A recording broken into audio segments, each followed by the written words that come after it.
The story begins in a quiet animal shelter. Inside, a small turtle sits alone in a glass enclosure, barely moving as if it has accepted its fate. That's where we meet Maple, a restless, impulsive girl with an intense love for animals. There's something different about her. She doesn't just care, she feels everything deeply. When she looks at the turtle, she doesn't see a pet, she sees something trapped. She leans closer and whispers softly that she's going to get it there. And with hesitation, she does. Maple carefully takes the turtle and hides it inside her backpack. But as she walks through the shelter, she notices the other animals, caged, silent, waiting.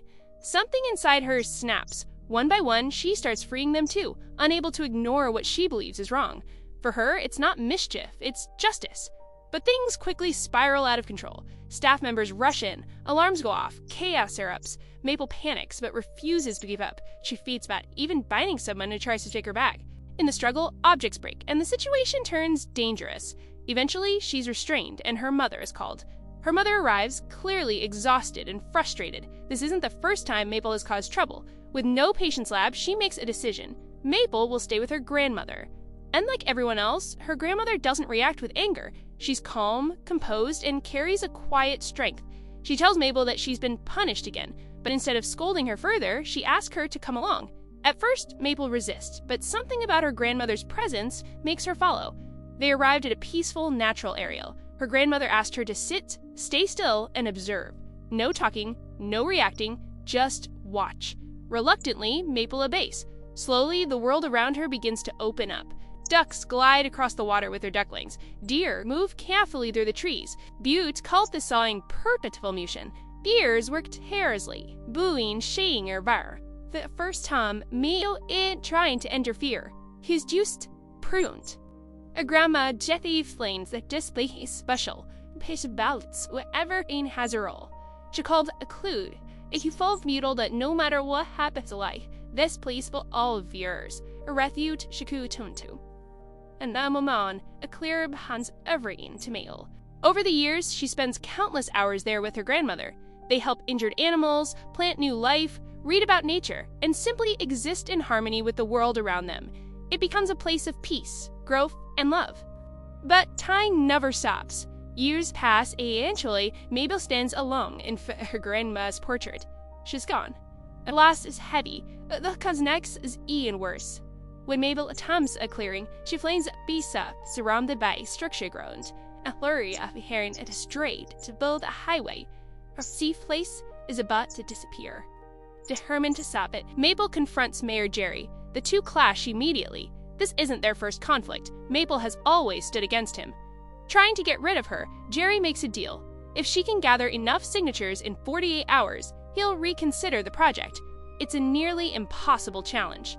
But Maple tries anyway. She goes door to door, passionately explaining why the clearing matters. But people don't listen. Some ignore her, some dismiss her, then others don't ignore her door. In one moment, an old man mistakes her for a helper and makes her do chores, only to write down groceries instead of signing her petition. Time runs out. Not a single signature. And just like that, hope begins to fade. Just right, Maple turns to Phil and Chitrests, Dr. Sin, her former teacher. Calm and logical, the doctor explains the harsh reality. Am was left a clearing a long time. Ecosystem collapsed, and key to her theory lies with one species, the beaver. If even one beaver returns, the balance can begin again. The other animals will follow, and without that balance, the mayor will have no reason to stop construction. That one idea reignites Maple's determination. She sets out to find a beaver. She waits for hours, leaving food and hoping for a miracle, and eventually, one appears. Small, cautious, but real. But before she can approach it, everything changes. A black vehicle speeds in, captures the beaver way in favor. Without thinking, Maple chases after it on her scooter. The pursuit leads her to a restricted facility where she witnesses something impossible. The beaver enters the building like it belongs there, as if it's part of the system. Inside, Maple discovers the truth. The beaver is a robot. Dr. Sam revealed the existence of a secret project called Hoppers, a system where human consciousness is transferred into robotic animals, allowing scientists to study wildlife them in. It's groundbreaking, it's powerful, and it's dangerous.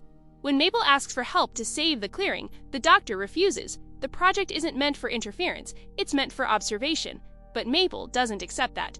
Driven by emotion, by memory, and by her promise to her grandmother, she makes a reckless decision. She activates the system herself. Moments later, she wakes up inside the robotic beaver. At first, everything feels wrong. Her body doesn't respond the way she excels. Movements are clumsy. The environment feels overwhelming, and almost immediately, she faces danger. An owl swoops down, grabs her, and carries her into the sky. She struggles desperately, panicking, until she finally breaks free and crashes into the forest below. Shaken but alive, she begins to adapt. For the first time, she isn't watching nature, she's part of it. Eventually, she reaches a part where animals from different species live together under strict rules. This is where she meets George, a charismatic and slightly eccentric beaver who calls himself Cape. George slays the Sahana by. Everyone must know her. Survival comes first, and no matter what, it must attempt a bond. It harsh wild, a horse. Mio slayed to mission and begs George to send a beaver back to Theory. A George or fee. He explained how mysterious noise went drew all the M's away. It was unbearable, constant to hustle to nor. Adds by a lot, why though nar turn. Mio as this is the real home. Determines to fix it, she investigates. Climbing higher and searching further, she eventually discovers a hidden structure, a device producing a powerful sound designed specifically to drive animals away. During a struggle to escape, the structure is destroyed. And suddenly, everything goes silent. The change is immediate. The tension disappears. The animals feel it too. For the first time in years, there is peace. They celebrate, and with hope restored, they begin rebuilding the clearing together. What was once abandoned slowly comes back to life, vibrant, alive, and full of energy. It's everything Maple dreamed of. But her actions have consequences. When she tries to involve the Animal Council to secure the clearing's future, things go horribly wrong. Her explanation is misunderstood, and instead of cooperation, the council decides that a human the stencil must be eliminated. Mayor Jerry becomes the tide. Maple is horrified. That was never her intention. Chaos follows, conflict erupts, a leader falls, and a new force rises. Titus, the Insect King, driven by anger and a desire for revenge. Overwhelmed, Maple begins to lose hope. She feels like everything she tries to fix only makes things worse. But George reminds her something important. Even when things break, they can be repaired. Meanwhile, Titus escalates the situation even further. He takes control of Mayor Jerry's body and plans to use the same noise technology not just on animals, but on humans too. Now, everything is at stake. In a surprising turn, Maple and Jerry are forced to work together. Despite their differences, they realize that the only way forward is cooperation. In the final confrontation, Maple doesn't rely on force. Instead, she tries something different, understanding.